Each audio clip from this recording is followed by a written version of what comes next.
Atrocity कायद्याअंतर्गत 18/11/2025 रोजी गुन्हा दाखल आहे आणि सदर गुन्ह्यामधील जे काही आरोपी आहेत त्यांना अद्याप तो अटक घेतली नाही.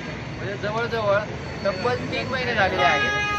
3 महिन्यानंतर जर ॲट्रॉसिटी कायद्यासारख्या गुन्ह्यामध्ये अटक होत नसेल तर मग इथलं पोलीस प्रशासन नक्की करतं काय? सामान्य माणसानं कुठलाही गुन्हा केला तर त्याच्यावरती तो अदखलपात्र जरी असेल तरी त्याच्यावरती कारवाई होते, परंतु इथं स्पेशल ॲक्टमध्ये गुन्हा झालेला असताना सुद्धा आरोपींना अटक नाही.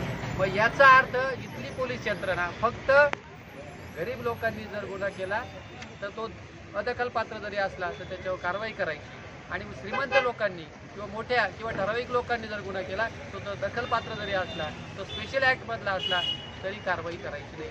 असं कदाचित पोलिसांनी एक SOP ठरवून घेतलेलं आहे. तर आमची ह्या प्रशासनाला विनंती आहे का भेदभाव करू नका. कायद्यासमोर सगळे समान आहेत. कायद्यासमोर सगळे समान आहे. भारतीय संविधान सांगतं का इक्वेलिटी बिफोर लॉ, म्हणजे कायद्याने जर गुन्हा दाखल झाला आहे तर सगळ्यांना प्रोसेस सारखीच वापरली पाहिजे. प्रत्येकाला जर ॲट्रॉसिटी कायद्याअंतर्गत गुन्हा आहे तर त्या आरोपींना तातडीने अटक केली पाहिजे. सदर आरोपींनी अद्यापावित पोलीस यंत्रणेला सुद्धा जुमानलं नाही आणि त्यांनी कुठलीही पुढची प्रक्रिया सुद्धा केलेली नाही. म्हणजे याचा अर्थ संगनमत करून सगळं होताना दिसतंय. अशाच प्रकारे ॲट्रॉसिटी कायद्याअंतर्गत आदिवासी लोकांचे सुद्धा प्रश्न आहेत. आदिवासी लोकांच्या जमिनी हडपल्या जात आहेत, परंतु पोलीस यंत्रणा त्या गुन्ह्यांमध्ये सुद्धा काही एक कारवाई करत नाही. मोठ्या लोकांना पाठीशी घालायचं काम चाललेलं आहे. म्हणजे ॲट्रॉसिटी कायद्याची धडधडीत पायमल्ली करण्याचं काम ही पोलीस यंत्रणा करताना दिसतंय. तरी आम्ही पोलिसांना पुन्हा एकदा विनंती करतो त्या ॲट्रॉसिटी कायद्यामध्ये चांगला तपास करून जे गुन्हेगार आहेत, आता ह्या गुन्ह्यामध्ये 3 महिने झालेले आहेत.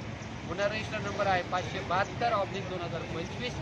या गुन्ह्यामध्ये तातडीनं कारवाई करा आणि संबंधित जे काही आरोपी आहेत त्यांना अटक करा ही मागणी घेऊन आज आम्ही जिल्हाधिकारी कार्यालयावर करतोय. जर यानंतर सुद्धा प्रशासन जागा होणार नसेल तर यापेक्षाही मोठं आंदोलन नागरिकांना सोबत घेऊन नागरिकांमध्ये जाऊन या कायद्याची जनजागृती करून पुन्हा एकदा आंदोलन केलं जाईल. धन्यवाद. संविधान जिंदाबाद जिंदाबाद जिंदाबाद. लोकशाही समाजवाद संविधान जिंदाबाद जिंदाबाद जिंदाबाद. लोकशाही समाजवाद संविधान जिंदाबाद जिंदाबाद जिंदाबाद. कर्तव्यात कसूर करणाऱ्या पोलिसांवर गुन्हा दाखल झालाच पाहिजे. कर्तव्यात कसूर करणाऱ्या पोलिसांवर गुन्हा दाखल झालाच पाहिजे.